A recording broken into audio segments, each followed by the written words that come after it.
नहीं तो फिर आने वाले दिनों में युवाओं में जो आक्रोश दिख रहा है, जो खासकर छात्रों को लेकर, नियोजन पॉलिसी को लेकर, मुझे लगता है 2024 में बहुत बड़ा बदलाव देखने को मिलेगा।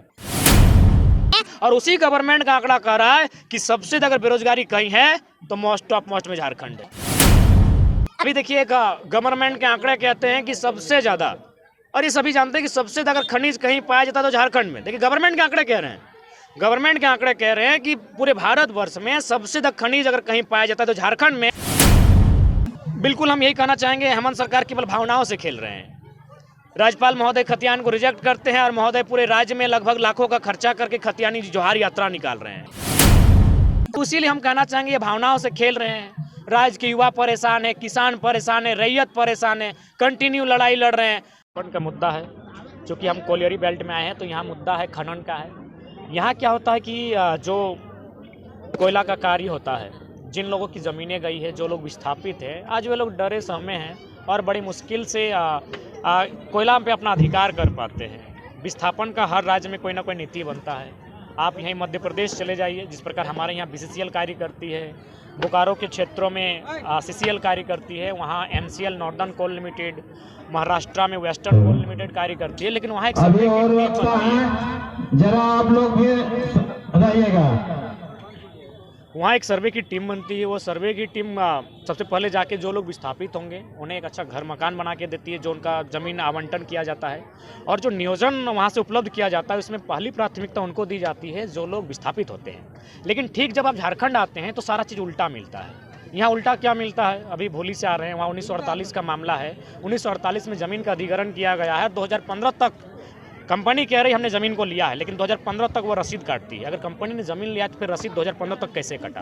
यानी झारखंड में जब आप आते हैं किसी भी नीति नियम को, चाहे केंद्र की नीति हो या राज्य की नीति हो, तो ठीक अन्य देश में जो भी राज्य है उसका ठीक उलट होता है। यहाँ क्या होता है, कोई मामला 1950 से लटका हुआ है, कोई 70 से लटका हुआ है, और आज भी उस परिवार के पीड़ित लोग दरवाजे खटखटा रहे हैं कोर्ट के कि हमें एक नियोजन मिल जाए, हमें नौकरी मिल जाए और मुआवजा मिल जाए।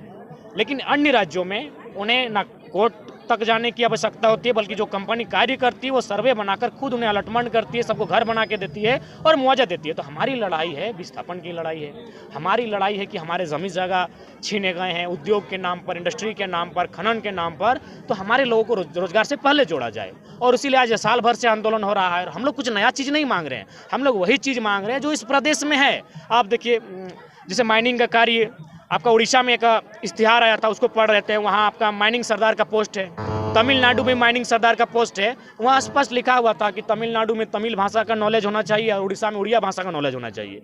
तो हम लोग कोई अलग कानून नहीं मांग रहे हैं, हम लोग भी वही कानून मांग रहे हैं कि भाई अगर तमिलनाडु में कोई माइनिंग का कार्य हो रहा है और वहाँ के लोग अगर प्राथमिकता है, उड़ीसा में अगर कोई माइनिंग का कार्य और उड़ीसा के लोगों को प्राथमिकता दी जाती है, तो झारखंड के लोग अगर प्राथमिकता की बात करते हैं, प्रायोरिटी की बात करते हैं, तो कोई गुनाह नहीं कर रहे हैं। उसके बाद आप देख सकते हैं हाल ही फिलहाल एक इश्तिहार आया है कॉलेज को लेकर, उड़ीसा का ही है। उसमें स्पष्ट लिखा है कि जो सरकारी कॉलेज होंगे उनमें अन्य राज्य के अभ्यर्थियों को ना माने एडमिशन लिया ही नहीं जाएगा, उनका एडमिशन लिया जाएगा प्राइवेट कॉलेज में, और भी सरकारी जो गाइडलाइन है एज पर रेगुलेशन।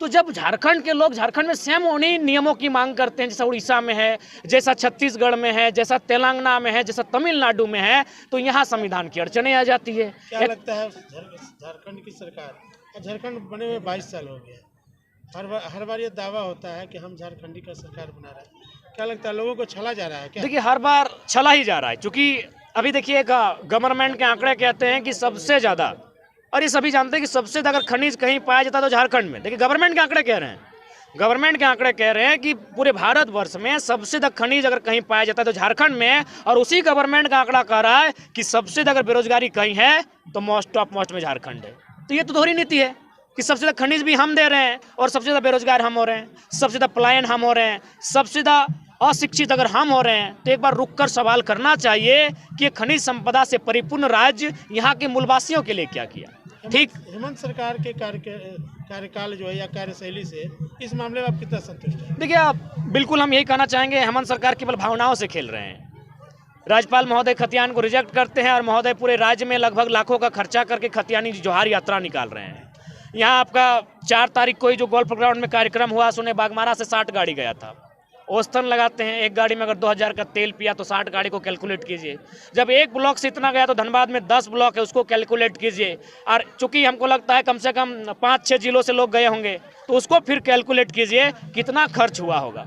तो इसीलिए हम कहना चाहेंगे ये भावनाओं से खेल रहे हैं। राज्य के युवा परेशान है, किसान परेशान है, रैयत परेशान है, कंटिन्यू लड़ाई लड़ रहे हैं। और लड़ाई इस कदर लड़ रहे हैं कि मैंने मारपीट उनके साथ हो रही है। अभी देखिए सीआईएसएफ और ग्रामीणों में थोड़ी सी झड़प हुई है भोली में, कुछ सीआईएसएफ भी घायल हुए हैं, ग्रामीण भी 8-10 घायल हुए हैं। तो क्यों, आखिर क्यों? जब वो जमीन ग्रामीणों की है, ग्रामीण मांग कर रहे हैं कि बीसीसीएल अपना पेपर दिखाए और जमीन का अधिग्रहण करे, लेकिन बीसीसीएल कागज नहीं दिखा रही है, उल्टा प्रशासनिक दांवपेच के साथ ग्रामीणों से उलझा रही है, लड़वा रही है। और नुकसान चाहे सीआईएसएफ का हो या ग्रामीणों का, दोनों मिडिल क्लास फैमिली के हैं। यही आज देश में हो रहा है। बीसीसीएल हो या झारखंड सरकार, देखिए रणनीति सबसे पहली बात है जो पॉलिटिकल स्ट्रक्चर।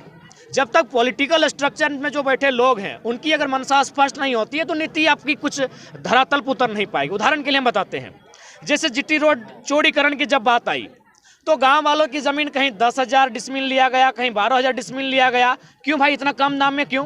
ना जो हमारे सांसद हैं, जो उस क्षेत्र जितने भी सांसद हैं, उनको कंपनी ने पहले ही पैसा दिया। वे जानते हैं कि रैयत को हम जो पैसा देंगे 1 लाख, अगर उसमें हम काट कर 50,000 संसद को दे देते हैं तो 20,000 हम देंगे फिर रैयत को, 30,000 मेरा मुनाफा है।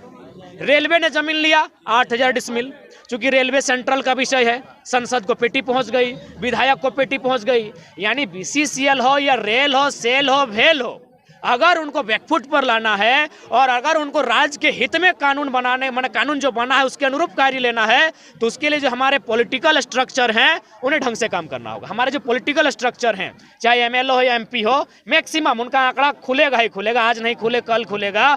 उनको लगभग हर कोई भी योजना धरातल पर जैसे ही आती है, कोयला की योजना हो, कोई इंडस्ट्री हो या फिर कोई सड़क चौड़ीकरण हो, जब भी कोई योजना आती है सबसे पहले 2 लोग ध्यान में आते हैं, सांसद और विधायक। उनको पीछे से बहुत सारा पैसा दिया जाता है, उनकी आवाज़ को दबा दिया जाता है और फाइनली बीसीसीएल मनमानी करती है, कंपनी आज मनमानी कर रही है। क्यों? कारण ये पॉलिटिकल जो हमारी ढांचाएं हैं वो कहीं ना कहीं सुस्त हो चुकी है और वो अपने सिवा किसी के लिए कार्य नहीं कर रही। पॉलिटिकल स्ट्रक्चर की जो बात कर रहे हैं, क्या लगता है जनता से क्या अपील करेंगे? देखिए जनता से हम अपील यही करेंगे, क्योंकि भारत एक लोकतांत्रिक देश है, आपको अपने 1 पर्सन 1 वोट 1 वैल्यू के इंपॉर्टेंस को समझना होगा।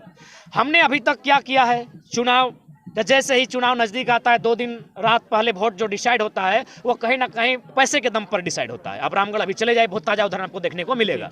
तो पैसे के दम पर वोट डिसाइड होते हैं। तो इससे क्या है कि जनता को अपने 1 पर्सन 1 वोट 1 वैल्यू का महत्व का पता नहीं चलता है और फाइनली वही जनता जो अपने वोट को बेच कर नेता को चुनती है, वो नेता पैसे को वसूलता है और फाइनली उसके सामने कुछ नहीं बचता है।